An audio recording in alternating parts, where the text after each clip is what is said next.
Coach, bit of a disappointment last year, 14 wins, but they saw some signs of improvement, and now they got a freshman top 40 recruit coming in. Here's the head coach.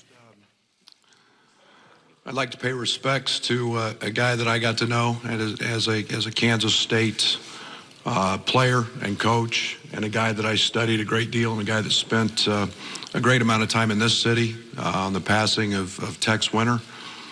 Truly one of the great innovators of the game, one of the creative minds, and a guy that had a tremendous amount of success at every level. So I felt I needed to pay the respects to a guy I admire a great deal. I'm excited. This is the youngest team that I've been a part of since I was a junior college coach, and had a team every year of all freshmen. And that's exciting. It's brought a youthful exuberance to our practices. It's a group of guys that is helping lay a foundation. I feel very, very good about the fact that what we're doing is laying a tremendous foundation for the future with this group. And they're talented, and yet they're a group that has done nothing but win at previous levels. And a group of freshmen, a junior college transfer in Andres Feliz, and one fifth-year transfer in Adonis De La Rosa. And that mix with four guys who, albeit pretty young in terms of actual playing time and playing experience, have done a great job in providing leadership for these new guys, establishing our culture of what we want to be about. I think we're developing an identity. I think that's something that we've strived very, very hard for, and I'm really excited. It's a year that we play the toughest schedule in the history of Illinois basketball. We have 27, 28 high major games. Strength of schedule sure won't be a problem for us.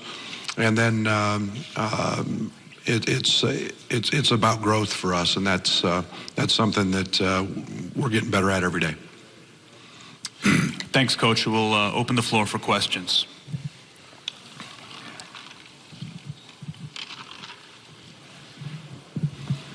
Good morning, Brad. Jeremy Warner, Illini Inquirer. Obviously, you can't change a program completely in a year, but with the changes that have happened, how does this team more reflect you as a coach? Well, I think we're becoming, we talk a lot about being positionless and versatile. And I think the one thing that we have worked very hard is we have a lot of different pieces. We have a lot more size on the perimeter. I think that our skill set is one that I really enjoy. This is a very, very good passing team. Our basketball IQ, I'm having a lot of fun with, because it's pretty high. And yet, we haven't had all of our pieces in practice. We've had some minor injuries, and we get Adonis De La Rosa back at 7 foot, and he provides a different piece to us. But we're getting there, and it's versatile. And you'll see us play maybe at different times 3-point guards in a lineup. So the versatility is there that I like, and the skill set is I'm really positive about. Third row on the left, Coach. Martin Soares from Basketball Society. Coach, you mentioned Adonis. Can you talk about what you like about him as a person, as a player, and how you see him fitting in? Yeah, I'll refrain from how I see him fitting in until I actually see him on the court. But he's quietly become one of our leaders. I've called him a basketball savant. I've never been around a young guy that has not participated, he knows everything that we did last year. I mean, he knows every call, he knows every play. He's got it on his iPad, he's in front of it. He's coaching guys while when he's not practicing. And, he's a very, very loyal, very committed person to our program. He's worked extremely hard. He's dropped 30-some pounds since he's been here. So I've been very, very impressed with Adonis to this point. Any questions for Coach Underwood? Right here.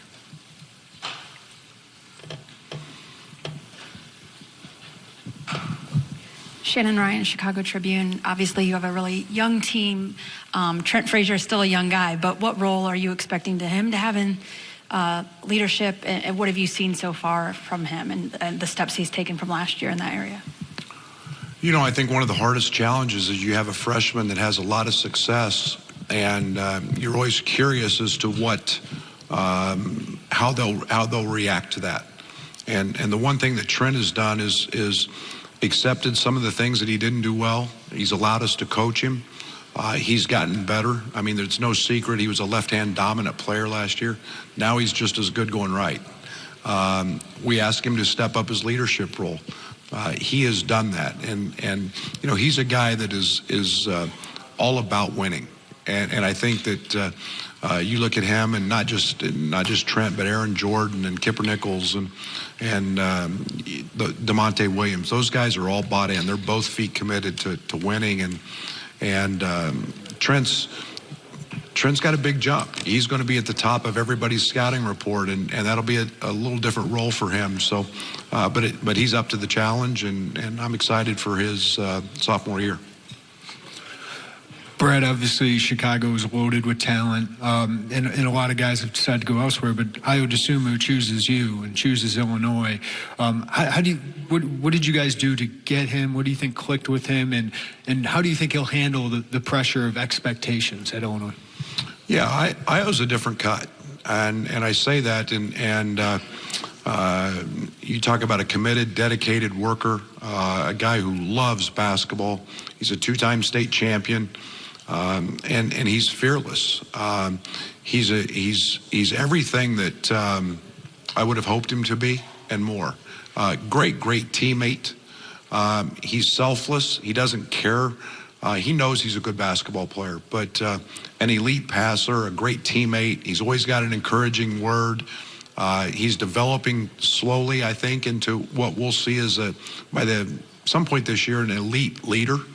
And he does that just by example and his ability. So he's, you know, I don't worry about where he's from or where I think he's just got a great presence about him, and he's great in the locker room and nothing but a great teammate.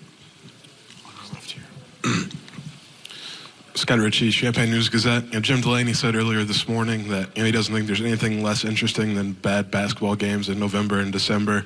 How does maybe that fit in your view, and how does college basketball continue to try and grab attention and viewers in the first couple of months of the season?